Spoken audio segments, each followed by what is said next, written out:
ന്യൂനപക്ഷ മതവിഭാഗങ്ങൾ പാർട്ടികൾ ഉണ്ടാക്കി അധികാര കസേരകളിൽ അടയിരിക്കുന്നു. വെള്ളാപ്പള്ളി നടേശൻ. ന്യൂനപക്ഷ മതവിഭാഗങ്ങൾ കക്ഷി രാഷ്ട്രീയത്തിന് അതീതമായി മതം പറഞ്ഞു തന്നെ സംഘടിച്ച് അധികാരത്തിന്റെ അകത്തളങ്ങളിൽ കയറിക്കൂടിയവരാണെന്ന് SNDP യോഗം ജനറൽ സെക്രട്ടറി വെള്ളാപ്പള്ളി നടേശൻ. മുസ്ലിം ലീഗ് അധികാരത്തിൽ കടന്നുകയറി കിട്ടാവുന്നതെല്ലാം സ്വന്തമാക്കി. കിട്ടിയതൊന്നും പോരാ എന്നതാണ് അവരുടെ നിലപാട്. കഴിഞ്ഞ 10 വർഷമായി അധികാരത്തിലില്ലാത്തതിനാൽ ഇനി അധികാരത്തിൽ വന്നാൽ ആ 10 വർഷത്തെ കുറവ് കൂടി നികത്തുന്ന തരത്തിൽ എല്ലാം സ്വന്തമാക്കാൻ ലീഗ് ശ്രമിക്കുമെന്നും അധികാര പങ്കാളിത്തം ഔദാര്യമല്ല എന്ന തലക്കെട്ടിലുള്ള മുഖപ്രസംഗത്തിൽ വെള്ളാപ്പള്ളി ആരോപിക്കുന്നു.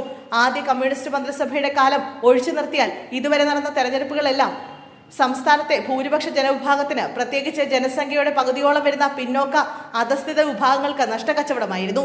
ന്യൂനപക്ഷ മതവിഭാഗങ്ങൾ കക്ഷി രാഷ്ട്രീയത്തിന് അതീതമായി മതം പറഞ്ഞ് തന്നെ സംഘടിപ്പിച്ച് അധികാരത്തിന്റെ അകത്തളങ്ങളിൽ കയറിക്കൂടിയവരാണ്. മുസ്ലിം ക്രൈസ്തവ സമുദായങ്ങൾ അവരുടെ സ്വന്തം പാർട്ടികൾ ഉണ്ടാക്കി MLA-മാരെയും MP-മാരെയും മന്ത്രിമാരെയും സൃഷ്ടിച്ച് അധികാര കസേരകളിൽ അടയിരിക്കുന്നു. ഈ പാർട്ടികൾ പിളർന്ന് പുതിയ കക്ഷികൾ രൂപപ്പെടുന്നതനുസരിച്ച് കൂടുതൽ അധികാര പദവികളും സ്ഥാനമാനങ്ങളും അവർ പിടിച്ചെടുക്കുകയാണ് പതിവ്.